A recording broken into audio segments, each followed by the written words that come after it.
बिस्मिल्लाहिर्रहमानिर्रहीम। नाजरीन, मैं हूं आपका मेज़बान मोहम्मद तहसीन अब्बासी और आप मेरा यूट्यूब चैनल देख रहे हैं पाकिस्तान टाइम न्यूज़। नाजरीन, इस वक्त जो मुल्क की सियासी सूरत हाल है और उस सियासी सूरत हाल में एक तरफ तो सेनेट के इंतखाबात के हवाले से सियासतदानों की नज़रें इस पर मरकूज़ है, दूसरी जानिब कौम क्रिकेट के बुखार में मुब्तला है और गरीब आवाम हर रोज़ बढ़ती हुई महंगाई के बायस शदीद जहनी दबाव का शिकार है। हुक्मरान मुल्क की मईशत के हवाले से पुरुम्मीद दिखाई दे रहे हैं। उनकी जानिब से सब ठीक है का राग अलापा जा रहा है। अवाम में मायूसी बढ़ती जा रही है, लेकिन गैर मुल्की अखबारात की खबरें और तज्ज़िये पाकिस्तान की मईशत को मुस्तहकम करार दे रहे हैं। बाद गैर मुल्की तज्ज़िया निगार पाकिस्तान की संभलती हुई मईशत को देखते हुए पाकिस्तान का मुस्तकबिल रोशन करार दे रहे हैं। मैं इस वक्त अपने इंतहाई सीनियर तज्ज़िया निगार फैसल सिद्दीकी साहब को लाइन पर लूँगा, जो इस वक्त कनाडा के शहर मिसिसागा से लाइन पर हैं। फैसल साहब, ज़रा फरमाइएगा कि पाकिस्तान की जो मौजूदा सियासी सूरत हाल है, और एक तरफ तो सेनेट के इंतखाबात जो होने जा रहे हैं, दूसरी तरफ जो मुल्क की माशी सूरत हाल है, लोग गुर्बत के बायस शदीद जहनी दबाव का शिकार हैं। और ये बताइएगा कि वहाँ जो कनाडा में मुकीम पाकिस्तानी हैं, उनका इस सूरत हाल के मुतालिक क्या ख्याल है, वो क्या सोच रहे हैं, और उनके मुताबिक जो है वो मुस्तकबिल, पाकिस्तान का मुस्तकबिल उन्हें कैसा नज़र आ रहा है।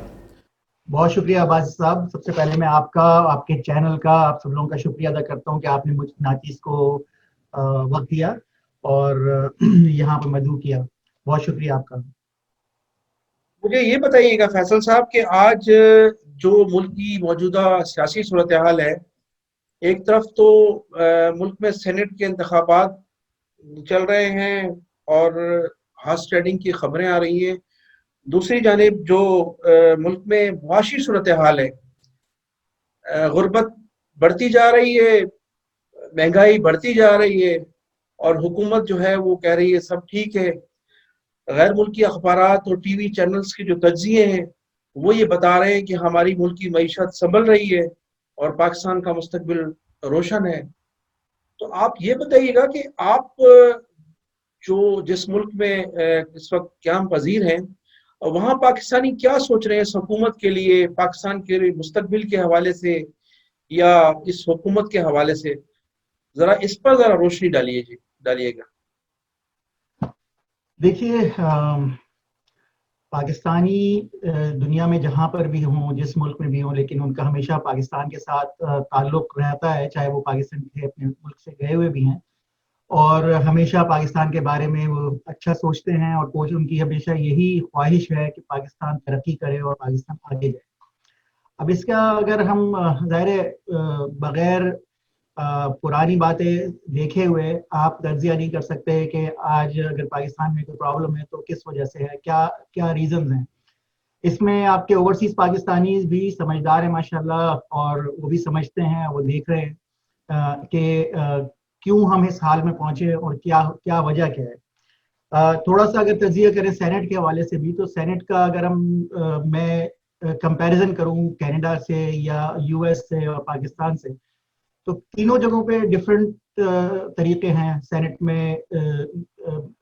सेनेट का इलेक्शन का या सिलेक्शन जो भी होता है, उसके तरीके अलग अलग हैं। तो कनाडा की अगर हम बात कर लें, तो कनाडा में सेनेट का जो है वो सिलेक्शन किया जाता है। प्राइम मिनिस्टर अपने जो वो समझते हैं, जिन लोगों को वो और सेनेट की सबसे बड़ी बात यह है कि सेनेट में कोई भी दरख्वास्त दे सकता है। मैं भी जो है वो सेनेटर बनने की, कोई भी आम शहरी एप्लीकेशन दे सकता है, और प्राइम मिनिस्टर उसको मैं जरा गवर्नर यहाँ आपसे ये पूछना चाहूंगा कि वहाँ आप कह रहे हैं कि कोई भी आम शहरी वहाँ सेनेट के लिए अप्लाई कर सकता है, लेकिन यहाँ पाकिस्तान में तो जब तक प्रोपोजल और सेकेंडर रुकन मेंबर ना हो सूबाई असम्बली का, तो उस वक्त तक वो सेनेटर के लिए अप्लाई भी नहीं कर सकता। तो कनाडा में आप ये कहना चाह रहे हैं कि आम शहरी भी जो है वो सेनेटर के बनने के लिए अप्लाई कर सकता है? बिल्कुल, कनाडा का सिस्टम थोड़ा सा डिफरेंट है। यहाँ पर सेनेटर का खास तौर पे जो इंतखाब होता है वो प्राइम मिनिस्टर की विल से होता है, और प्राइम मिनिस्टर जिसको भी पिक करके गवर्नर जनरल को भेजते हैं, बेसिकली वो सेनेटर होते हैं, और जो भी कोई भी आम शहरी सेनेटर बनने की दरख्वास्त दे सकता है। अगर हम यूएस में देख लें तो यूएस में बिल्कुल डिफरेंट है। यूएस में सेनेटर का जो इलेक्शन है वो डायरेक्ट होता है, यानी पब्लिक जो है वो सेनेटर को मुंतखब करती है, यानी हर स्टेट से 2 सेनेटर मुंतखब होते हैं और उनका बाकायदा डायरेक्ट इलेक्शन होता है। तो वहाँ डायरेक्ट वोट लिया जाता है, सेनेटर को डायरेक्ट वोट लेना होता है यूएसए में। बिल्कुल। अगर हम पाकिस्तान का सिस्टम देखें तो पाकिस्तान का सिस्टम थोड़ा सा, जो खासतौर पे सेनेट का इलेक्शन है वो हर आदमी बहुत इतना काफी कॉम्प्लेक्स है। उसकी 2-3 वजूहात भी हैं। उसका मतलब कि उसको जो उसकी जो रीजंस हैं कि उसमें क्यों सेनेट का इंतखाब इस तरीके से किया गया था, तो उसका अगर आप देखें तो पाकिस्तान में जो आपकी नेशनल असेंबलीज हैं वहाँ पे डायरेक्ट इंतखाब होता है, पब्लिक वहाँ से लेती है। तो जो अपर हाउस था उसमें कोशिश ये की गई कि उसमें सूबों को भी जो है उसकी नुमाइंदगी हो, और इसीलिए प्रोविंशियल असेंबलीज जो हैं वो मुंतखब करती हैं सेनेटर्स को।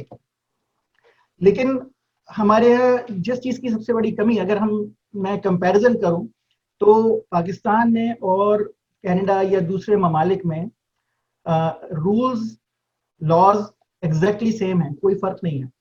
उसी तरीके से आपका कॉन्स्टिट्यूशन है, वही तमाम चीज़ें हैं, वही लॉज हैं।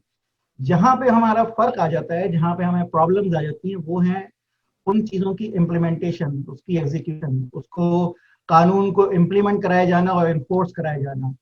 अब और यही जो मेन रीजंस हैं तमाम चीज़ों की, अगर आप देखें डिक्लाइन की, या जिसकी वजह से आपको प्रॉब्लम्स आ रहे हैं।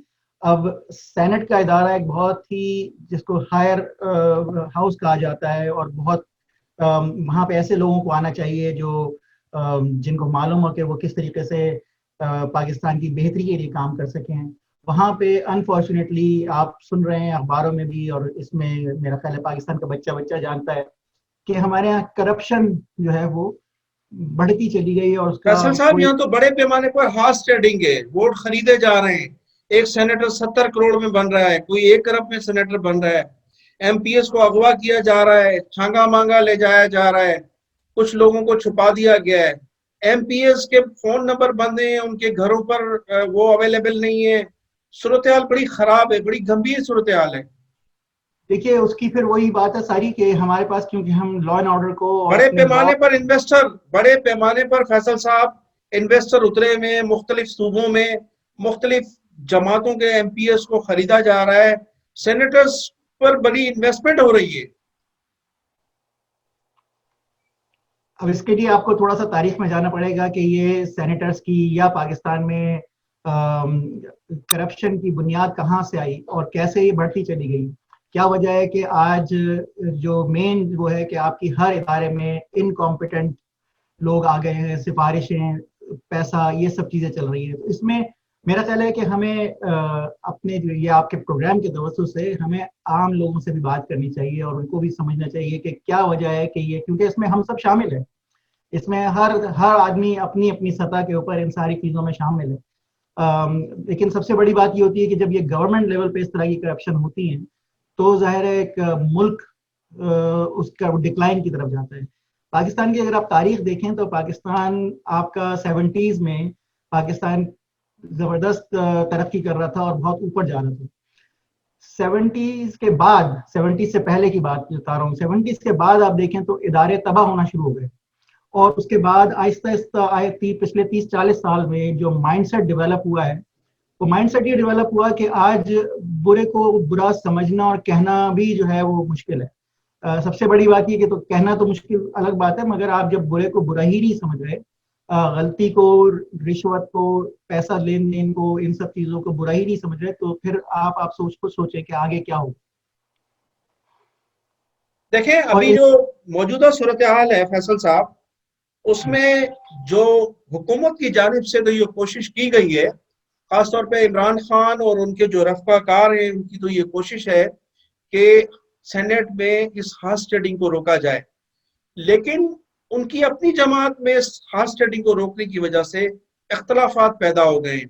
कई एमपी उनको छोड़ के जा चुके हैं, और मेरी जो इतलात है वो 8 से 10 एमएनए ऐसे हैं जो तहरीक इंसाफ के ऐसे एमएनए हैं जिन्होंने सैयद यूसुफ रजा गिलानी से मुलाकात की और उनको ये वाजा किया है कि अगर आप हमें मुस्लिम लीग नून के रुकन कौमी असम्बली के टिकट की श्योरिटी दें तो वो उनको सेनेट में वोट देने के लिए तैयार हैं।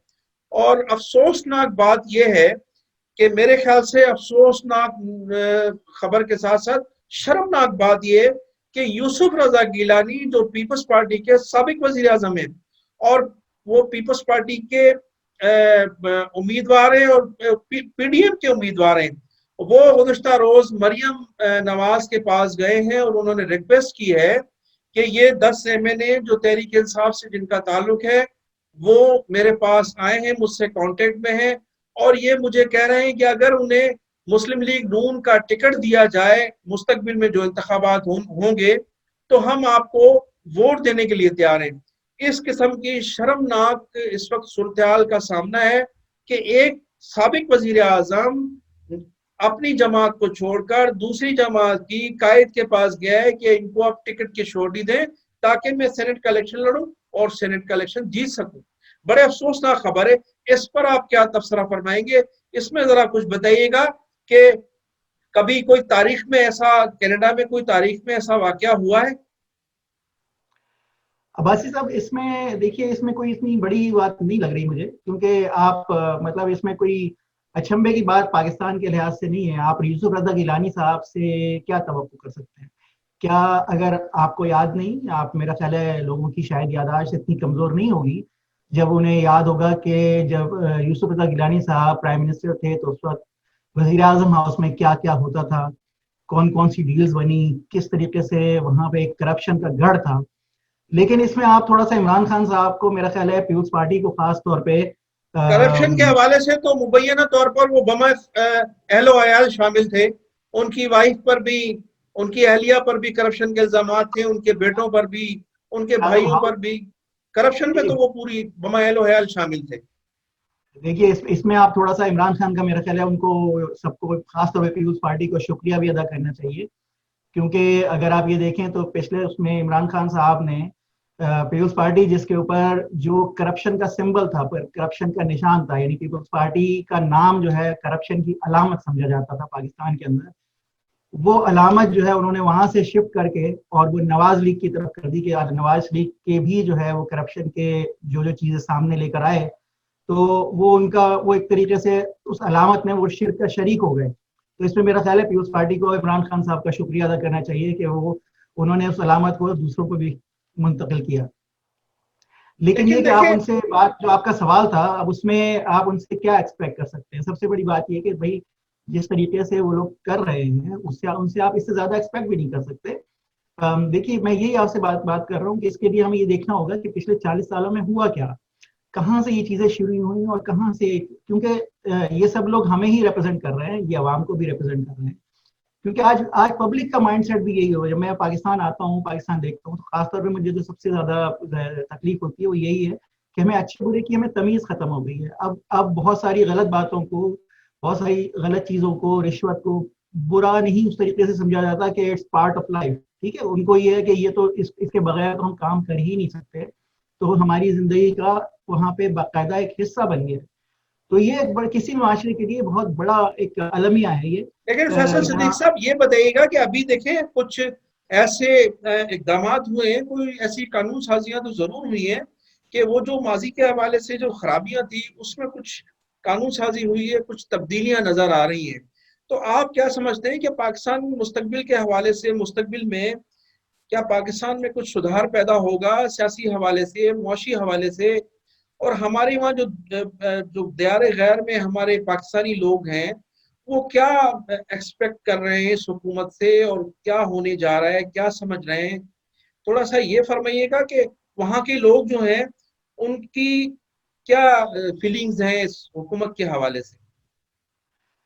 यहाँ के ओवरसीज पाकिस्तानी बहुत पुरुमीद हैं और उन्हें पहली मर्तबा ये नजर आ रहा है कि कम से कम कोई हुकूमत जो है वो सिंसियर है और सिंसियरली काम करने की कोशिश कर रहे हैं। और अगर आप ये देखें इसमें भी, तो मेरा ख्याल है कि इसमें तारीख को भी अगर आप पढ़ें और तारीख के हवाले से भी देखें, क्योंकि देखें हमेशा आप किस चीज़ पे एनालाइज करते हैं पाकिस्तान के नंबर्स में, इकोनॉमिक फैक्टर्स के अंदर। تو اس میں اگر آپ دیکھیں ویسے بھی اور سنسیئرٹی کے حساب سے بھی تو قائد اعظم کے بعد پہلی مرتبہ کوئی ایسا لیڈر آیا ہے جس نے پاکستان کو آگے لے جانے کی بات کی ہے. اور فرسٹ ٹائم ایسا بھی ہو رہا ہے پولیٹیکل گورنمنٹس کے اندر, اگر آپ پچھلے تمام ادوار اٹھا لیں جس میں آپ بھٹو صاحب سے شروع کر دیجئے اور آج تک کے جو جتنی بھی پولیٹیکل گورنمنٹ رہی ہیں, تو پہلی مرتبہ ایسا ہو رہا ہے کہ پریزیڈنٹ ہاؤس اور پرائم منسٹر ہاؤس جو ہے وہ کرپشن کا گڑھ نہیں بنا ہوا. کرپشن وہاں پر نہیں ہو رہی, نچلے لیول پہ شاید ہو رہی ہو یا جو کچھ بھی ہو رہی ہو, لیکن فرسٹ ٹائم پاکستان کی ہسٹری میں جو سیاسی قیادت کی سیاسی جو آپ پرائم منسٹر ہاؤس اور پریزیڈنٹ ہاؤس دونوں جگہ سے کرپشن نہیں ہو رہی. یہ اس سے پہلے کبھی نہیں ہوا. اور گریجولی اگر آپ دیکھیں تو ظاہر ہے آپ اگر 70s کا بھی دیکھیں تو اس وقت بھی یہی صورتحال تھی. 70 کے بعد پاکستان میں کوئی الیکشن ٹھیک نہیں ہوا, ہمیشہ کچھ نہ کوئی دھاندلی ہوئی, ہمیشہ کوئی نہ کوئی پرابلمز ہوئے, اور اس کے بعد ظاہر ہے وہ جو مائنڈ سیٹ تھا وہ بڑھتا چلا گیا. تو پاکستانی, آپ کا جو سوال تھا, پاکستانی جو ہیں وہ اس لحاظ سے بہت پر امید ہیں, لیکن وہ یہ بھی سمجھتے ہیں کہ 40-50 سال کا جو خرابیاں تھیں, جو ڈسٹرکشن تھے, وہ اوور نائٹ ٹھیک نہیں ہو سکتے. ان کو ٹھیک کرنے میں ٹائم لگے گا, وہ اس مائنڈ سیٹ کو ٹھیک کرنے میں ٹائم لگے گا. کیونکہ دیکھیے کوئی بھی ادارہ, جو آپ خود بھی جانتے ہیں, اگر ہم سندھ کا ہی لے لیں, سندھ میں انفارچونیٹلی پاکستان میں سب سے زیادہ جو کہا بھی گیا کہ پیپلز پارٹی نے ان کو شعور دے رہے ہیں, باقی سارا کچھ کر رہے ہیں, مگر اگر آپ نیوٹرل ہو کے سوچیں تو میرا خیال ہے کہ سندھ کے عوام کو جتنا نقصان پہنچا ہے, اس سے زیادہ نقصان کبھی پہنچ نہیں سکتا تھا. کیونکہ ان کو بجائے اس کے کہ وہ یہ شعور دیتے کہ ان کو کمپیٹ کرنے کی ہوتے, وہ اس قابل بنتے کہ آگے جا کے وہ دنیا بھر میں کمپیٹ کر سکتے. آج وہ ہر جگہ, چاہے وہ نوکری ہو, چاہے وہ ایڈمیشن ہو, چاہے وہ کسی جگہ پہ بھی ہو, تو وہ سہارا تلاش کر رہے ہوتے ہیں کہ صحیح مجھے جو ہے آپ نوکری دلوا دیں, کسی کی سفارش مل جائے, اس کے بغیر کام نہیں ہو سکتا. اسی طرح آپ دیکھ لیجئے کہ جو بھی کوٹا سسٹم کا سلسلہ ہے, باقی سب چیزیں ہیں, تو obviously اگر آپ ان کو دیکھیں تو ایک میٹھا زہر دیا گیا, اور اس میٹھے زہر میں سب لوگ خوش ہو گئے کہ بھئی ہمیں جو ہے نوکری یہ والی پارٹی دلوا رہی ہے اور یہ ہمیں یہ کر رہی ہے, لیکن وہ یہ نہیں دیکھ رہے کہ ہم اپنے صوبوں میں کمپیٹ نہیں کر سکتے. اس طریقے کا ڈکلائن آیا ہر جگہ پہ, ہر سطح پہ. تو آپ ظاہر ہے ان سے اس سسٹم کو چینج کرنے میں آپ کو وقت لگے گا, اور وقت ایسے نہیں, اس کے لیے آپ کو پورا مائنڈ سیٹ چینج کرنا ہے. مجھے اور آپ کو چینج ہونا ہوگا, اور مجھے اور آپ کو چینج اسی وقت ہم ہو سکتے ہیں جب ہم جو ہے ہمارے لیڈرشپ کو, اور لیڈرشپ جو ہے وہ صحیح. اور ایک سب سے بڑی بات یہ جو خاص طور پہ ہمیں اوورسیز پاکستانیز کو بھی اور ویسے بھی پاکستان میں بھی جس چیز کی کمی ہے, جس کو میں یہاں پہ ضرور آپ کے تعاون سے اور آپ کے توسط سے کہنا چاہوں گا کہ ہمیں ہر سطح پر اپنے پاکستانی ہونے پر فخر کرنا چاہیے, اور ہمیں اپنے پاکستانیت کو آگے بڑھانا چاہیے. بلا شبہ, بلا شبہ, وہ جب بلا شبہ. نہیں لے کر, بہت شکریہ فیصل صاحب, آپ کا بہت شکریہ. ٹائم کی کمی کی وجہ سے ہم آپ سے ایسا بات چیت نہ کر سکے. انشاءاللہ نیکسٹ ٹائم پھر آپ سے ملاقات ہوگی. بہت شکریہ. پاکستان زندہ باد. پاکستان زندہ باد. بہت شکریہ آپ لوگوں کا. ناظرین, یہ تھے ہمارے انتہائی سینئر تجزیہ نگار اور کینیڈا میں مقیم پاکستانی جناب فیصل الیاس صدیقی صاحب, جو پاکستان کی سیاسی صورتحال اور معاشی صورتحال پر اپنا جو ہے وہ تجزیہ پیش کر رہے تھے. اور میں اب آپ سے اجازت چاہوں گا. آپ میرے چینل کو سبسکرائب بھی کیجیے گا, اور کمنٹ سیکشن میں جا کر اپنی رائے کا اظہار بھی کیجیے گا. السلام علیکم.